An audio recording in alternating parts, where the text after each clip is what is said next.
Let's learn how to fix Monopoly Go not loading. If Monopoly Go won't load and you can't play and don't know how to fix it, you don't have to worry anymore.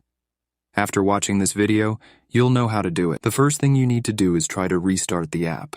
You will do this by opening the app switcher and then completely closing the game. Once you do that, open it again. If that didn't solve your problem, try restarting your phone.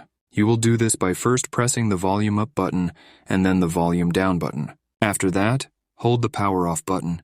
When you do this, a screen will appear where you need to swipe the turn off button to the right. After doing that, wait a few seconds until your phone is completely off. Once it's off, press the power button again until the Apple logo appears. When your phone turns on, try to open Monopoly Go again. The next thing you could check is if you have other apps running in the background.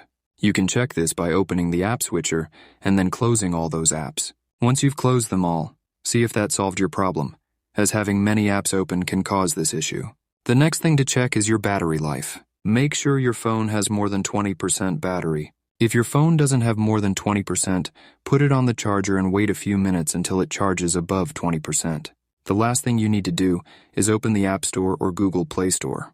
When you open it, type Monopoly Go in the search. If you see Update next to it, click on it and wait a bit until it updates. Another thing you should check is if you have the latest software update. You can do this by opening Settings and then clicking on the General option. When you click on General, a screen will open where you need to click on the Software Update option. After that, a screen will open where you need to check if you have the latest version of the software. If you don't, download it and that will solve your problem. So thanks for watching. See you in the next video.